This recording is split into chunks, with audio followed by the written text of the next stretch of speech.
Hello friends, super magic રસોઈમાં મિત્રો હું આપનું સ્વાગત કરું છું। આજે હું ટ્રીક અને ટીપનો વિડીયો તમારી સાથે શેર કરું છું।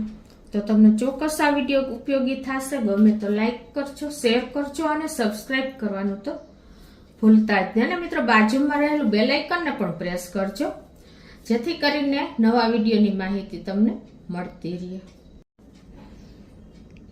તો મિત્રો હવે આપણે વાત ક્યાં છે કે આપણે સિલિન્ડર આવે છે ને ગેસનું, ત્યારે એનો સિલિન્ડરનો વજન લખેલો હોય છે અને ગેસનો પણ વજન લખેલો હોય છે। તો એ પ્રમાણે હું તમને જણાવું તો આ સિલિન્ડરનો વજન આપણે 5.5 છે અને ગેસનો વજન આપણે 17 થી 18 કિલો જેવો છે। તો હવે આપણે ગેસ એ તો આપણને ખબર જ છે, સીલબંધ પેક હોય તો આપણને ખ્યાલ આવી જાય કે આ બાટલો આપણે ફૂલ ભરેલો છે। પણ જો આપણે બાટલાનો ઉપયોગ કરી લીધો હોય, ગેસ વાપરી લીધો હોય અને આપણને પછી જોવું હોય કે હવે કેટલો ગેસ બચ્યો છે સિલિન્ડરમાં, એ જાણવું હોય તો એના માટે શું કરવાનું? તો એના માટે તમારે શું કરવાનું ખબર છે કે તમને ખ્યાલ આવી જશે કે કેટલો બાટલો છે આ ટ્રીકથી। તો તમારે પાણી ગરમ કરવાનું છે એક વાસણમાં, અને પછી તમારે એમાં કોઈ પણ કપડું કે સ્પંજ તમારી પાસે જે હોય ને એ આ રીતે બોળી લેવાનું છે। અને પછી આપણે સિલિન્ડરનો બાટલો ફૂલ ભરેલો હોય છે, તો અહીંથી તમારે આને આ રીતે ભીનું કરી લેવાનું છે। આવી રીતે પંખા નીચે નથી સૂકવવા દેવાનું, આમ જનરલી જ સૂકા રાખવાનું છે। તમને થોડીક વારમાં જ ખબર પડી જશે કે તમારા સિલિન્ડરમાં કેટલો ગેસ છે। તો મિત્રો થોડીક વારમાં તમને ખ્યાલ આવી જશે। જુઓ, જે ગેસ ભરેલો છે ને ત્યાં ભીની જ પટોરીઓ છે। જુઓ, આખું આ ભીનું છે ને એટલો આપણો ગેસ ભરેલો છે, બરાબર? જો, અને ઉપરનો ગેસ ખાલી છે ને ત્યાં સુકાઈ ગયું પાણી। ખ્યાલ આવે છે તમને?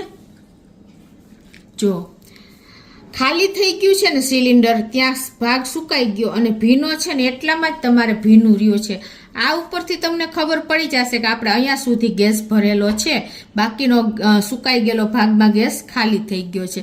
તો દરેક લેડીઝને મિત્રો આ ઉપયોગી જ થશે કે તમારે ગેસ કેટલો છે ને જાણવું હોય ને તો તમે આ ટ્રીકથી જાણી શકો છો।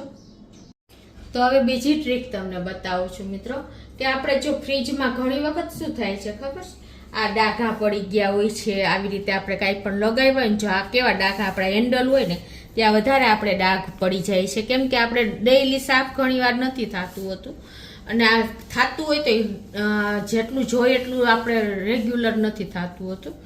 તો આવી રીતે જો આપણે ઘણી વખત બહાર ગયા હોય ને આવા સ્ટીકર લઈ આવ્યા હોય કે આપણે લગાવ્યા હોય ને એ પણ ડાઘા જ બનાવી દે છે। આવી રીતે તમે જુઓ, આ બધી વસ્તુ લગાવેલી હોય ને એટલે જનરલી ડાઘા થઈ જ જતા હોય છે। તો આ ડાઘાને આપણે કેવી રીતે સાફ કરવા, પ્લસ આપણે આવું એકદમ પેલું ફ્રીજ હોય તો એને સાઇન મારતું કેવી રીતે કરવું, તો એનો આજે વિડીયો શેર કરું છું। તો હવે એના માટે આપણે છે ને પેપર નેપકિન લઈ લેવાનું અને એને આપણે ભીનું કરી લેવાનું। પછી તમારે જ્યાં ડાઘ હોય ને ત્યાં આ રીતે તમારે પહેલા એના ડાઘ ક્લીન કરી લેવાના। હેન્ડલ ઉપર કે આપણે આ સ્ટીકર લગાવ્યા હોય ને ત્યાં વધારે હોય છે, તો એને આ રીતે આપણે ભીના કપડાથી સેજ પહેલા ઘસી લેવાના। હવે આટલું કર્યા પછી આપણે હવે એકદમ સાઇન મારતું ફ્રીજ કરવું હોય તો શું કરવાનું? તો પછી તમારે પાછું પેપર નેપકિન લઈ અને પછી તમારે બેબી ઓઇલ કે કોપરેલ ઓઇલ આપણે જે આવે છે કોકોનટ ઓઇલ, એ કાંઈ પણ તમારે સેજ પેપર નેપકિન ઉપર આ રીતે લઈ લેવાનું અને પછી તમારે આ રીતે એને ફ્રીજના બહારના ભાગ ઉપર આ રીતે લગાવી લેવાનું છે। બધે જ્યાં જ્યાં તમારે આ રીતે હોય ને એકદમ સરસ તમારે આ રીતે લગાવી દેવાનું છે। આ રીતે આપણે બેબી ઓઇલ કે કોકોનટ ઓઇલ લગાવીને પછી તમારે કોરું નેપકિન લઈ લેવાનું છે અને એને તમારે આ રીતે પાછું એક હાથ મારી દેવાનો છે। એટલે તમે આપણે શું થાય છે કે જો ઓઇલ વાળો નેપકિન લગાવ્યું હોય છે ને તો એની સરફેસ ઓઇલ વાળી હોય છે, તો આપણે કચરો કે ધૂળ કાંઈ પણ ઉડે ને તો એ એમાં ચીપકી જશે, ઉલટાનું તમારે વધારે એમાં કચરો દેખાશે। એટલે હંમેશા તમારે ઓઇલ વાળું નેપકિન લગાવ્યા પછી તમારે આ રીતે કોરું નેપકિનથી લૂછી લેવાનું છે, એટલે એકદમ તમારા ફ્રીજની સરફેસ એકદમ સાઇન મારતી થઈ જશે।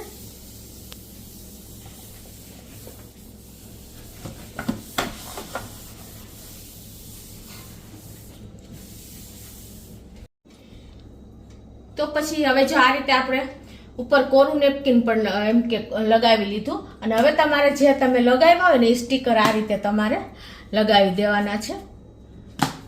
જો મિત્રો હવે આપણે સાઈન ફ્રીજની સાઈન જુઓ. પહેલા કરતા તમને ખ્યાલ આવી ગયો હશે કે ઓલરેડી ચમકી ઉઠી છે. પહેલાની કન્ડિશન કેવી હતી અને અત્યારની કન્ડિશન જુઓ મિત્રો. તો આ રીતે તમે આખું ફ્રીજ 15 દિવસે કે અઠવાડિયે તમે સાફ કરી શકો છો અને સાઈન આપી શકો છો. તો મિત્રો ચોક્કસ તમને આ વિડીયો ઉપયોગી થશે. ગમે તો લાઈક કરજો, શેર કરજો અને સબસ્ક્રાઈબ કરવાનું તો ભૂલતા જ નહીં.